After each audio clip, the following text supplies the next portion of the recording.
Los Angeles, how to ruin a city. Is potentially the biggest I don't know why I said it like that. city there has ever been. It was at one point the nation's most sought after city, the land of dreams. Fast forward to today and LA ranks number 1, not in number of dreams happening, but in number of people leaving the city. It's safe to say that LA's once glitz and glamour peak is long gone. I feel like I know. Wait, is it LA? Is LA the one that is based on GTA 5? I think it is. I might be wrong. If it is, then LA, I know it like on my back of my hand. What is it saying? I know LA like I know it on the back of my hand. I think many cities tend to decline due to outside factors. LA's downfall was directly self-inflicted.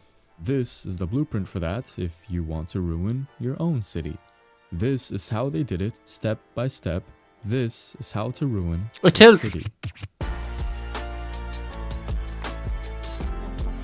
How to ruin a city. Step 1. Shoot yourself in the foot so you can use crutches instead. There was once upon a time when LA arguably had the best public transit in the world, which we know is shocking. It's hard to say when exactly that is GTA, but a case can be made for the late 1920s. The highways literally look like GTA. This is GTA. This time that Los Angeles actually had the largest streetcar system in the world. It was started decades previous by this guy, a railroad executive in 1901. The company, Pacific Electric, constructed various railroad lines in and around Los Angeles. By 1911, there were 2 dominant systems in the city, the red cars and the yellow cars.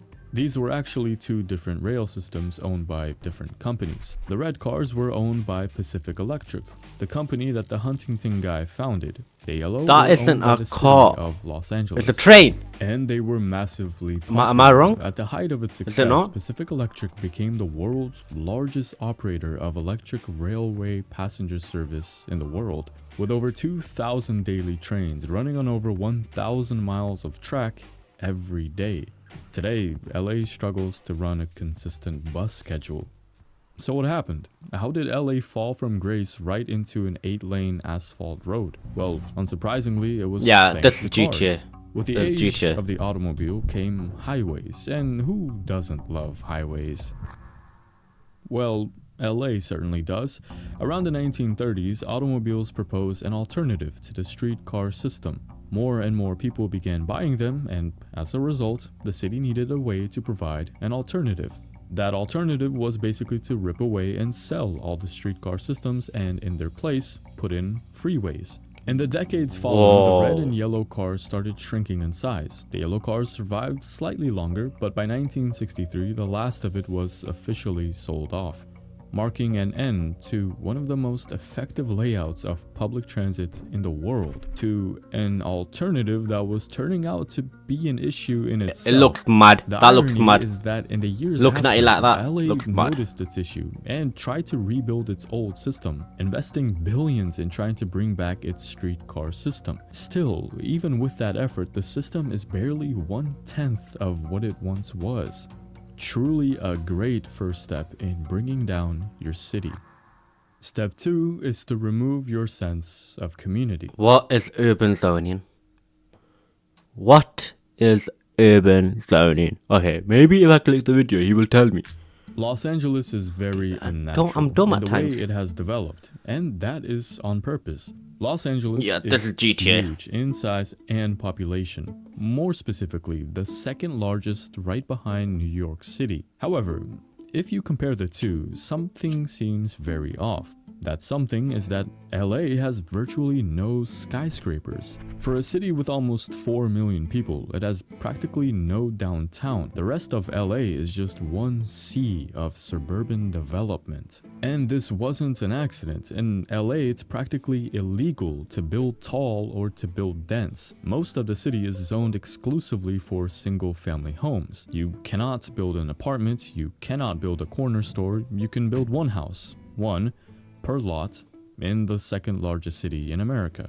Most cities, or at least well-planned ones, have a strong urban core that slowly moves into less dense zones. And so, Angelenos created the exact problem they complain about. That's right, traffic. When you ban density, residential zones have to keep sprawling outward to fit everyone. And since there's no mixed-use development, your job is never near your house. It's always across town. It's always on the 405 at 7 a.m. But isn't America like that? Isn't the whole America like that? Unless it's Manhattan. Is that what it's called? Manhattan, I think? I don't know. Like even to go to like a shop or whatever, you have to drive. Like in America, you need a car. Isn't that just a norm? Isn't that just like a big problem in America? You get me? Isn't, you know what I mean? Isn't it normal? In the same place it always is. LA didn't just get traffic. Look at because that it's traffic! It got traffic because it was specifically, legally, deliberately designed in a way that makes driving the only option. And then acted surprised when everyone drove. Step 3. Lose the plot entirely.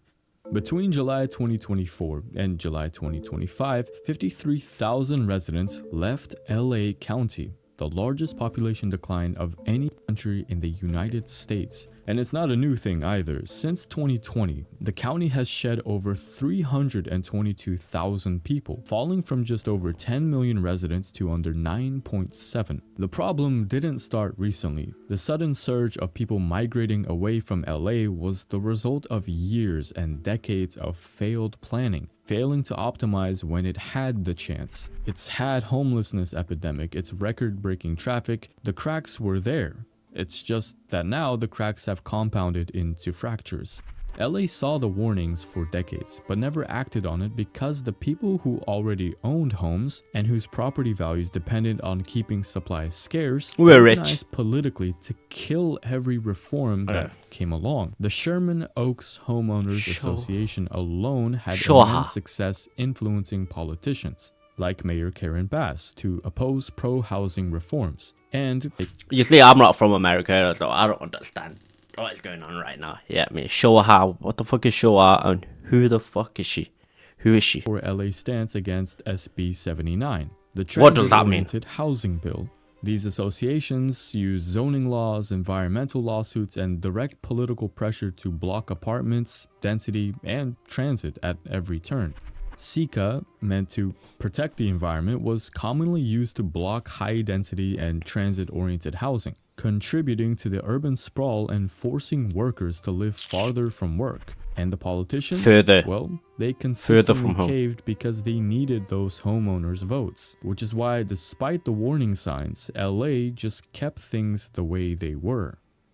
Here's the thing about LA that nobody really talks about. We've been comparing it to New York and Chicago this whole time, but that's actually being too easy on it. GTA. LA's real peers aren't other American cities. Its economy is the third largest urban economy on the entire planet. Not third in the United States, third on Earth.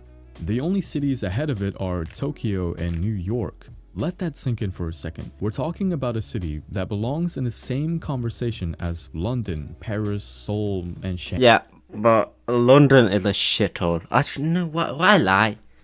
Why lie? I don't live in London, right? But I live in the UK.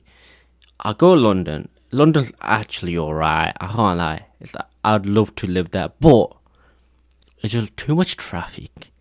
And I ain't got the money to live there, you know what I mean? Cities that have world-class transit systems, dense walkable neighborhoods, iconic urban cores that people fly across the world just to walk around in. And LA is out here with a land use philosophy of a mid-sized city in the American Midwest that peaked in 1987. Every other city in that top 10 list, every single one, figured out that if look how big that car park is, bro. You should probably make it possible for them to actually exist near each other. LA just apparently never got the memo.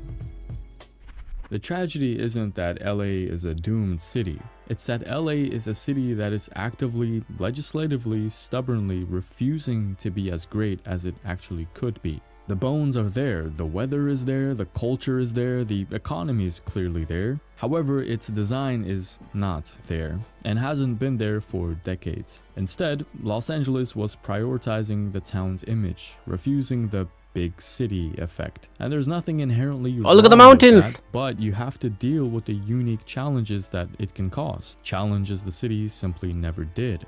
And now it's feeling the effects, and it might be too late to change. Truly a great blueprint on how to ruin so much potential. I would love to go LA.